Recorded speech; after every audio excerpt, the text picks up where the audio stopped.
Hey guys and gals, and welcome back to my playthrough of Warhammer 40k Rogue Trader. Now, last we left off, I fought in the... Wait a minute, is that a... Yeah, I think it's a grotesque helmet. Yeah, whatever. I basically fought in the arena, and any new? Ooh. Oh yeah, I can't get to you.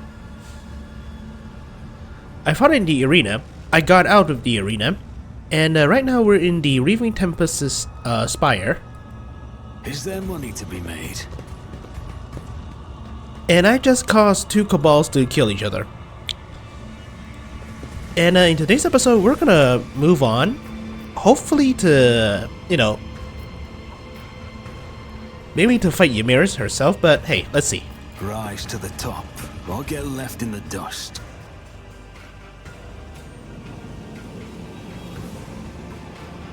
Where the hell am I?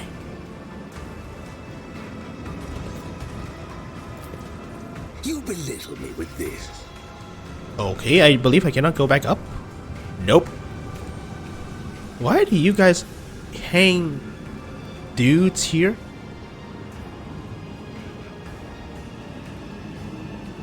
Oh, whatever.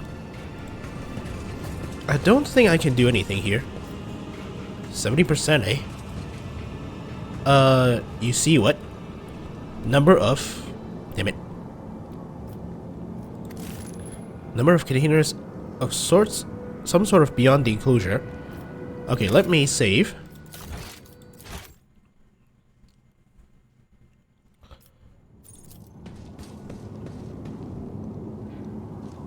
Please. Duty prevails. Thank you. Cast your eye there. Okay, what do I get? Armor of Despair.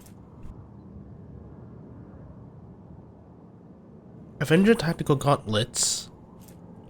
Peripheral Control Monocle.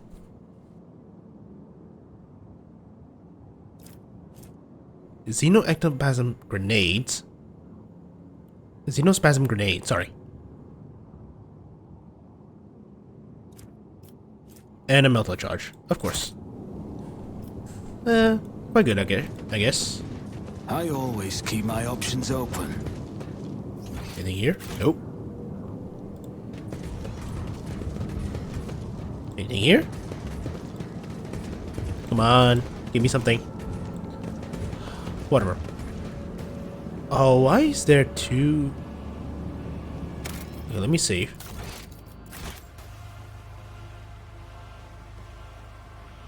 Keep your wits about you. Hello. The two pilots are already disarmed and shackled. They give you a haunted look as you approach them, but do not dare to say anything. Lord Xenotech succeeded. You take a glance at the Xenos boat. Sure, its design and certain parts appear bizarre, but you can still guess their purpose. You could possibly steer it. Okay. What the? I think it's because I'm supposed to have her with me. Oh, well, whatever. I can steer a gondola, Alantark. We do not need these pilots.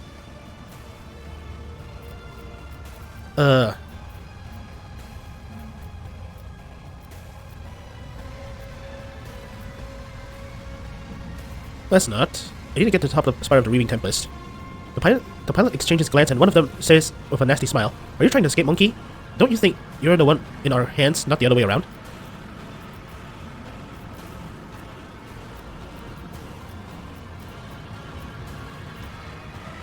Let's do this. Yeah, Drukhari swallows nervously and gestures invitingly at the gondola. Welcome aboard. Okay. Can I always have a backup plan. Gabalite Splinter Carbine. Thank you.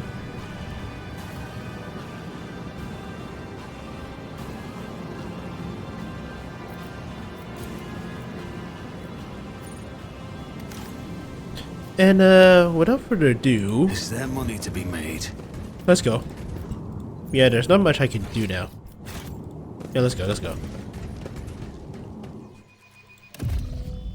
Okay, where the hell am I? Oh, hello. Alright. Oh well, whatever. Dim light sources of camera glows in the like swamp lights, making you dizzy and nauseous. I don't know what these things are supposed to be though. Like, what the hell these things are supposed to be?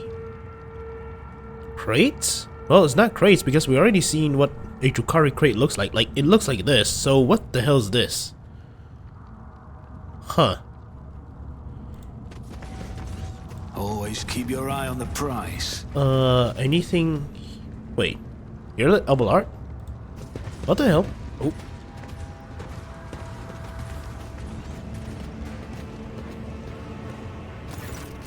The Gargantuan spire is too large to see in its entirety. Its true proportions are shrouded in shadow, and you feel as if those shadows try to envelop and swallow you whenever you look away. Grinning savagely, Ulfar says with an undisguised joy, "I smell blood in the air, blood that's about to be spilled. I hear an echo of clashing swords and the terrified screams of Xenos withering under our heel, Allfather. Allfather, what a marvelous feast you have prepared for me." By the Golden Throne, we made it, all in one piece. Not bad, but we can't relax just yet. We still got a long way to go. The colors here are especially dark and dangerous. It's as if I'm drowning in a bottomless ocean of billowing haze, but what is it? I feel a faint tremor coming from deep inside the spire, like the call of the Immaterium, except much purer.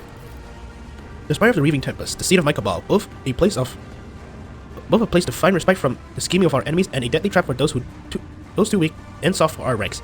Marzai tilts his head and glances at you. The heart of the spire contains a secret, an ancient webway gate that has remained sealed for many, many eons. The Mirrors kept it in case Vex's noose happened to tighten around the cabal's neck. No one save for her and a certain other cabalite knows where exactly in real space the gate leads. A perfect escape route, and I can open it for you.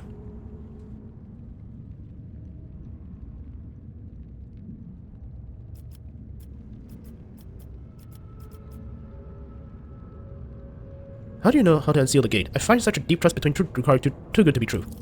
Trust? How unreliable. No, I simply abducted and tortured the cabalite who was privy to this secret, of course. There's even a chance that Yamiris believed the story about the pathetic weakling running off. Okay, it's settled again. It's settled then. Let's get out of this hole. Marazai grips his weapon. You cannot wait to leave Komarok, and I cannot wait to pay my sister a visit. Rest assured, she's somewhere nearby. I have a... Marazai stops, searching for the right word. A desire. Before we leave the spire, there is something I want to pick up. Something memorable. I left it in the cabal's abode.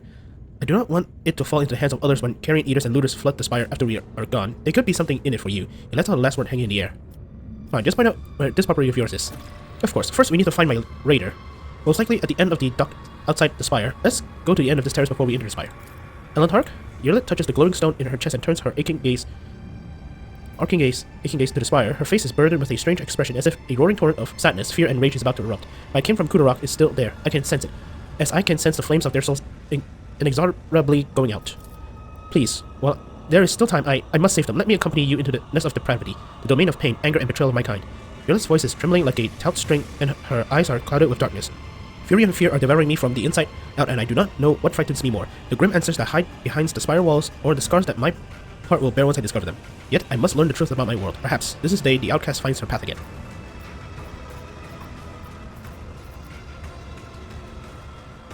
We will save your kin, Yerlit. You have my word as a rogue trader. I find myself wondering if a single Farseer, gazing at the hazy visions of things yet to come, ever glimpsed a future where the key to their salvation stemmed from the duel of a monkey and an outcast. She turns her face to you and nods with just gratitude. Come along. Let us hear the Farseer's lives from the crutches of my insatiable cousins. Okay. Ooh. Oh, everybody gets a level up. What do I want to bring?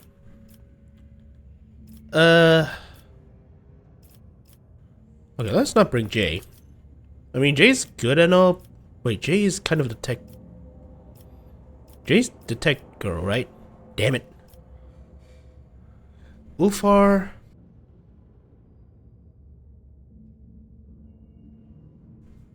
Okay, don't get me wrong, Ulfar is kind of good, but... The bolter's not for me. Like, his bolter is good and all, but without the... Like, with the heavy bolter, it's kind of bad. So, yeah, this is what I'm gonna go with. Hopefully I'm okay with it. As for the webway gate that the Arabian mentioned, for it to open before you and let you into the webway, you will require help from one of our kind. Yerlit brows furrows. I could try to open the gate, but to do that I would need a certain construct, a resonance device. The master of this place must keep it close at hand. If you wish for me to use my knowledge and open a path out of Kamara for us, find this item. Without it, I'm powerless to make the webway allow us entry into the labyrinths. Yerlit, what is the plan to find your kin? Farseer are not easy captives to keep. Whatever the Dark Ones are using to repress my kin's powers, those tools will be noticeable. I will find a way to to them. Marazai, what should we expect to find inside the spire? Gabalites, switches, incubi, and Uramir's side. Uramir's side. He pauses for a moment, an expression of concern flashing across his pale feature. That is all. Okay. Spires of the Reaping Tempest welcomes you with a muffled noise seeping from the dark walls, distant voices, footsteps, and screams of pain. Okay. Rise to the top or get left in Oh the yeah, dust. his bike.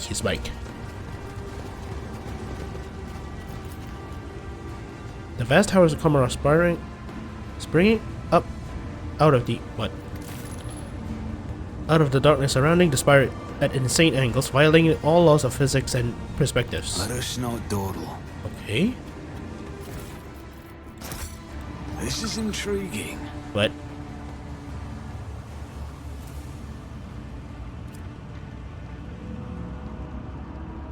what is? Keep your wits about you. Oh. Marazai lightly leaps from the edge of the platform into the radar and begins inspecting it from the inside. You hear clicking and hissing as the Tukari opens and closes various hidden caches in the Skycraft's hull, accompanied by muttered Xenos cursing.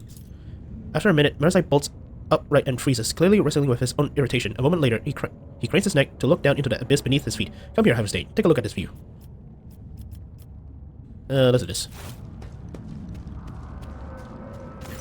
The chasm yawns endlessly below. The cyclopean spires of Kamara pierces upward out of the gloom. The details of these vast structures are hidden by the hazing glooming. The many lights on the spire's terraces, which resembles marsh gas, are all that brings color to this bleak and awe-inspiring vista. The towering height takes your breath away, and you almost swoon.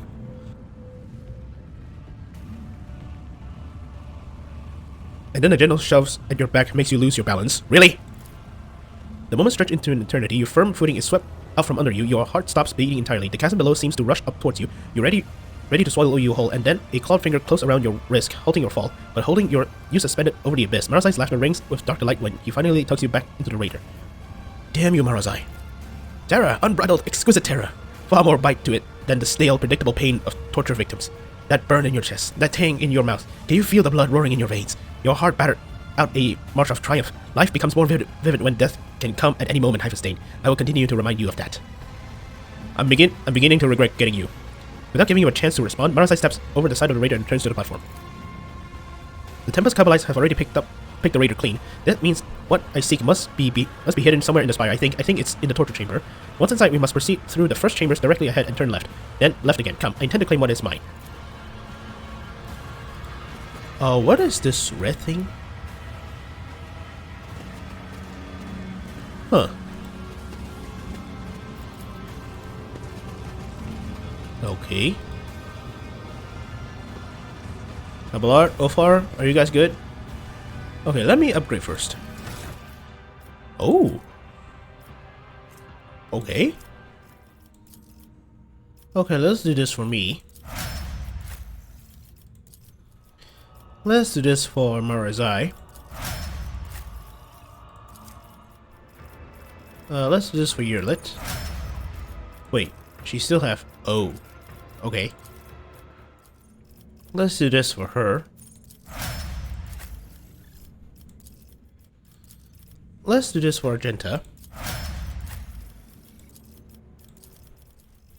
Let's do this for Cassia. Let's do this for Jay. Okay. Let's see. Equipment wise, it's okay, I guess. Well, I remember I got something new for you. Was it an armor to spare or something? Here we go.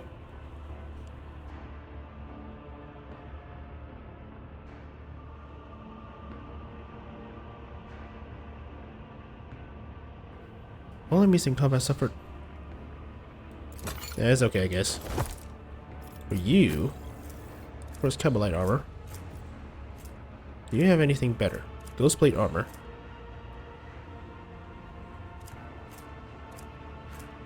Rune armor. Nah.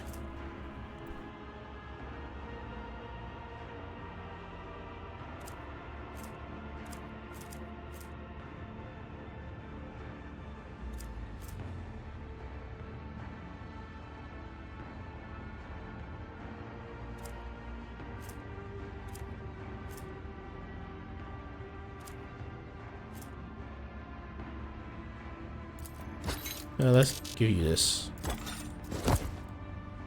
It's okay, I guess.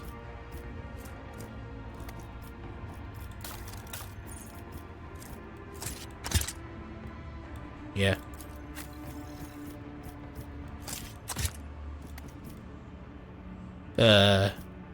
Hello? Okay, whatever. Other than that, not much else, I believe. So you know what, let me save.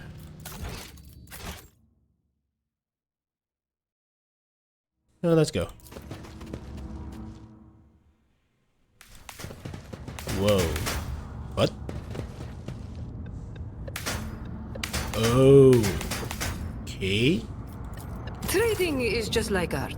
It takes skill and talent. Xenos, who's highest?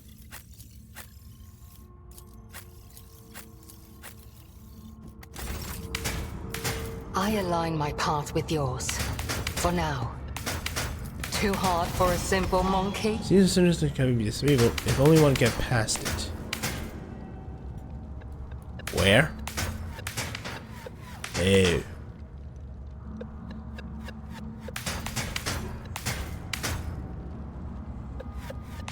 It doesn't seem possible. Well, I have to go down here though. Okay, you know what? Let's all of us go into. Why? You have offered me another chance. Let's not waste time for with this affront. pleasantries. I always keep my options open. You've been easier to tolerate since you were taken down a peg. You're not any nicer, just easier. Oh? Let me know if you grow tired of things being easy. I would take great pleasure in making your life much, much more difficult. Okay, enough with the flirting, please. Keep a sharp eye. Okay, okay. My success was inevitable. I always have a backup plan. Alright. I sense something nearby. Can somebody please demolish? Well, not demolish, just. Oh. Lord Xenos, eh? State your intention.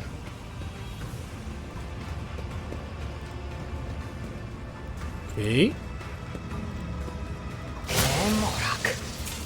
Really? You interrupted my thoughts. Your technology is limited, but I am grateful. Oh, whatever. Is there money to be made?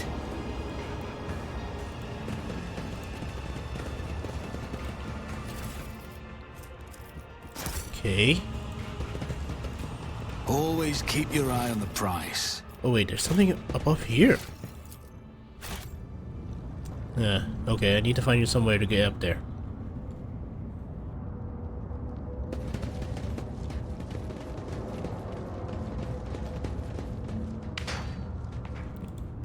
There's more traps here.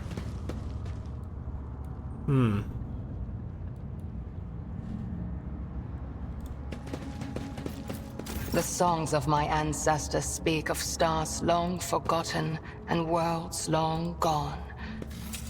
What a shame Okay. that you lack the capacity to understand even a single note.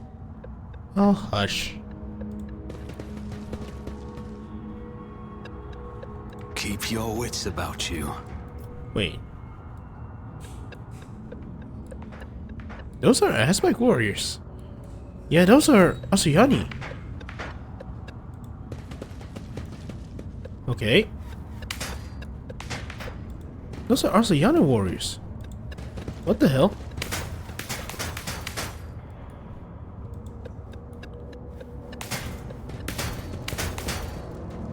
I can connect the Now platforms. I'm better at searching.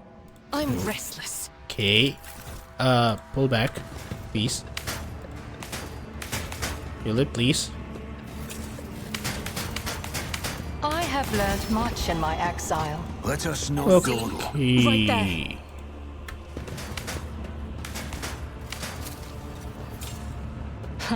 A trivial task. This is terrifying. Oh, okay. Where do I turn off the Farseer? Of course. Come over here. Just not touch the thing first. State your intention.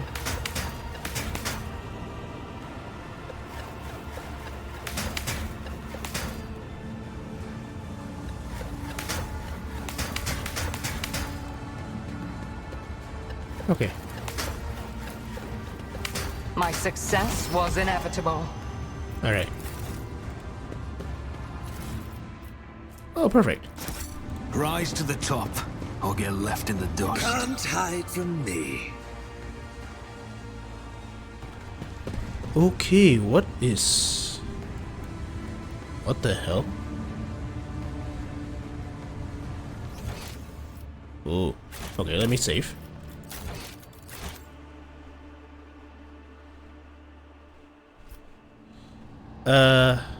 Yeah. Oh, too hard for a simple monkey. I can cut your eyelids for you to see better. Where?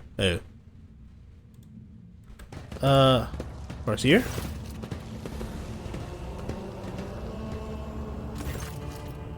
Keitan, my son. The Aldari Farseer's tortured body is barely moving. You have seen object creatures like this before. Stitched together from several bodies, their miserable existence serves but to satisfy their homunculus master morbid interest in perversions of the flesh, and yet this one is not like the others. A twin face stitched together from parts of several male and female Aldari turns its unseeing gaze towards you. Its eyes have been crudely sewn shut.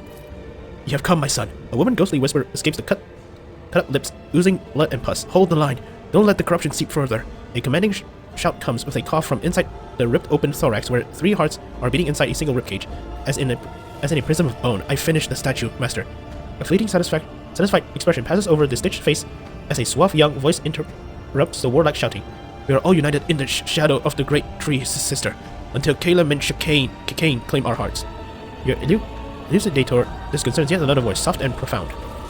Oh, Isha, mother of all life, may your blessing protect the children of Siyan from the abominations of bodily and spiritual torture. The Aldari hands twitches as she reaches for her weapon.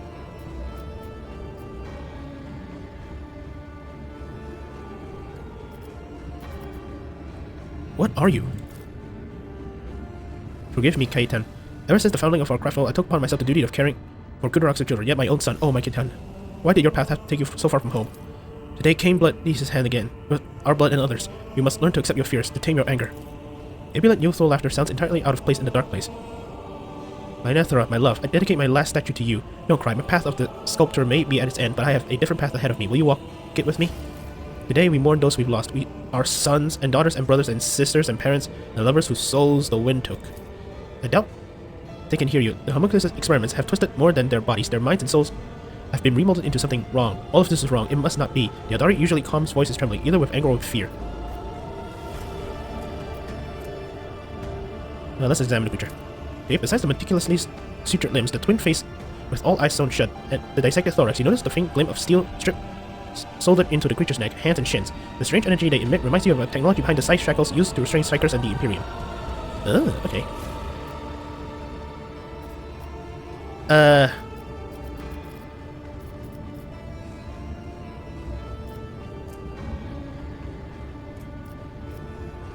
Let's try. Okay, the monstrosity takes its time as it turns its twin face, one of which every eye has been sewn shut, towards you and slowly opens its female lips. A coarse Aldari voice breaks the momentary silence. What is this? A monkey dares to speak to a Farseer? A woman's whisper from male lips interrupts. It hurts. It hurts. Kill us, please. The young voice shouts out of both the monstrosity's mouth, and you hear the 3 hearts beating faster in the creature's chest. Daughter of Arsayan, who have walked the path of the outcast. Mercy, grant us mercy. I came here hoping to find answers to my questions, but what do I see? Only the pain and suffering of those I failed to save, those I abandon when they need me. Look, if the entire Kudarak war host can't do jack, you being there won't be able to do anything, okay? You're just gonna add to the body count. You cannot know that. No one can. Yurlik shakes her head in sadness and turns her gaze to the motionless monstrosity. What am I to do with them, Alantark? You should look away. I'll put them out of their misery myself. Wait, Alantark. Did I... Spill no tears for me, Isha. I align my path with yours. I know how to take risks. Okay, wait a second. Damn it. No. Damn it. No. I don't want to piss her off, okay? I just don't. I have learned much in my exile. Okay. You know what? I don't want to piss her off. I want her to be, you know, I just want her, well, not affection, her rapport to me to be as best as possible. So let's just do this.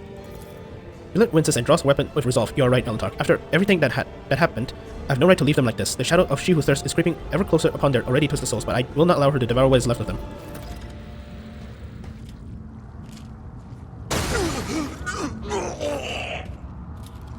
Okay. Now, can I get anything out of you? A mono-serrated knife. Okay. My success was Some inevitable. money to be made. What is this? A thick stack of pages made from strange material has been hastily tied with a coarse piece of string. The pages are covered in sharp, uneven handwritings and have brown stains on them. Goal. Several-fold increase in veil energy. Note, enhancing the veil connection will require merging the minds of 4 specimens. Note, 4 individuals, 2 male and 2 female, selected from among Kudurok's farseers. Aside from their veil connection, the specimen have no common traits. Merging process is expected to be fascinatingly painful. Stage 1. Hearts of 3 Aldari placed inside the thorax of the 4th, the most resilient among them. Redundant organs, original heart removed. Other internal organs preserved. Specimen's conscious throughout the surgeries. Yikes. Stage 2. Despite the blockers, the partial brain transplants were accompanied by several energy discharges, resulting in equipment damage. The potential is amazing. The integrated subject was punished by an intramuscular injection of an acidic solution that erodes soft tissues from the inside.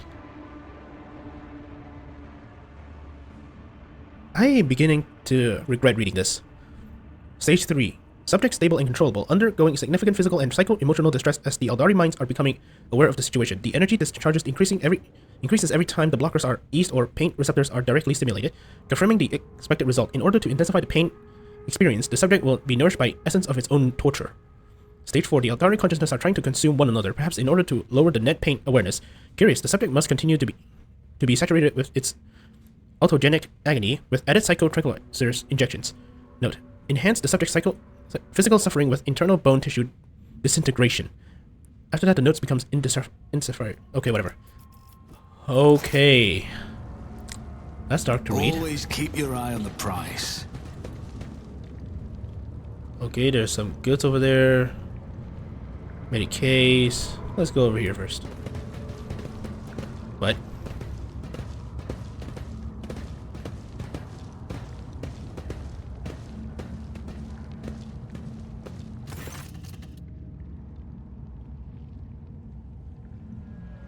Okay, Marek. What a strange feeling. Yurla clutches her head, and her eyes darted around the torture chamber. Caleb mentioned Kane, take my heart. Placed in a grim stone pedestal in front of you is an intricate game board, broadly similar to one Regicide players use. Miniature figures of Drukhari and Asuyani, skillfully fashioned out of onyx and wraithbone, are frozen in elegant poses opposing each other. Several of them are toppled, and for a moment you think you see fresh blood running from under the game piece down the small grooves carved into the board. Yurla, you're right? Yurla stares at the game board, stunned. It seems like she never heard your question. Quiet. Please stop. Stop torturing my mind. I will not let you become another spirit on the wind. Not for the light of a million stars. Just let me explain myself. Either Xenos can have a nervous breakdown, or your pet Aldari is having a conversation with those game pieces right now. Shireen, I must confess I do not like either options. Perhaps she went completely crazy when she betrayed you, and it's time to free her from the torment of insanity.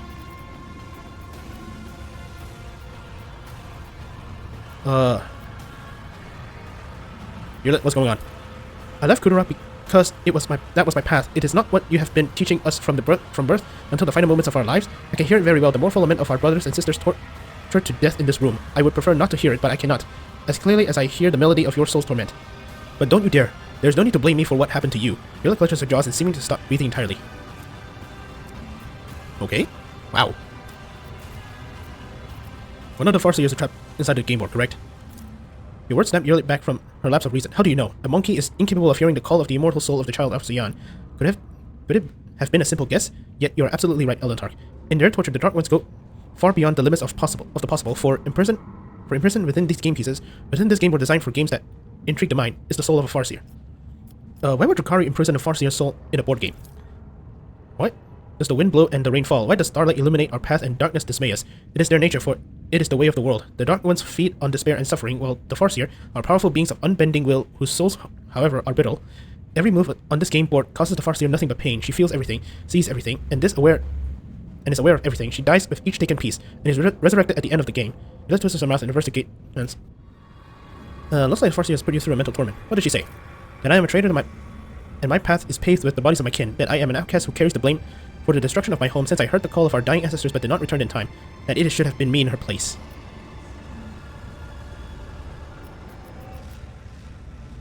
The pain of suffering has damaged the Farseer's mind. You could not have saved Kudarak alone. But I could have protected my home and made my end alongside the others. Your own words made her shudder as she stares at the flayed bodies of her brothers and sisters. Still, for as long as at least one child of Kudarak is alive, his memory will not vanish. I am yet to reach the end of my path. The seed, planted long ago, is yet to grow and bring forth the flower of truth. We can take the Farseer to the ship and save at least what's left of her. It's hard to say how much more suffering her soul has yet to endure before we leave the city. She may even be devoured by silent thirst on the way, as forms like these make our soul very brittle and defenseless. But if you think there is a chance she can be saved, I will not stand in the way. Okay, so I gotta... something, I guess. Let me save the game. And, reload, if you will. Too hard for a simple monkey. Whoa. Recoil boots. Whenever the wearer attacks an enemy behind cover with a ranged attack, the cover efficiency decreased by 40 for that attack. Ah, okay. Glove of Rapid Desolation. Increase the rate of fire of the wearer's weapon by 1. Each time an enemy is killed, Perplex is inflict on all other enemies. Okay. Alright. Keep your wits about you. Wait, I didn't... No. Get this first.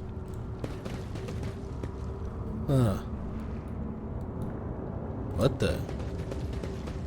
Oh. Okay, let's avoid the combat. And let's come over here. What's this? Deliverance as an activation order code word? Excellent. 43. Sequential joint removal. Starting with the fingers, the process results in death. As in every previous instances, the body will be reformed and regrown. 59. Internal organs excised and placed into an alkaline solution without severance from the nervous system.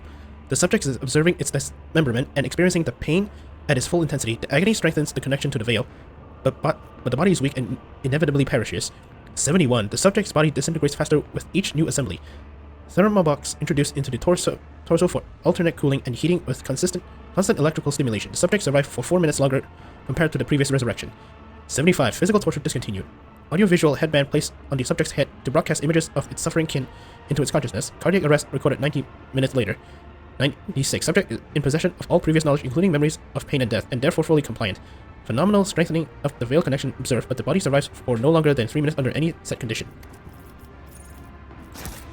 What were they doing to those people?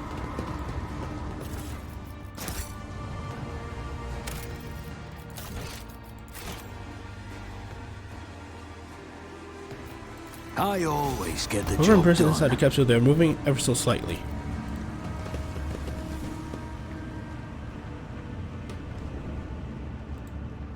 Let me save.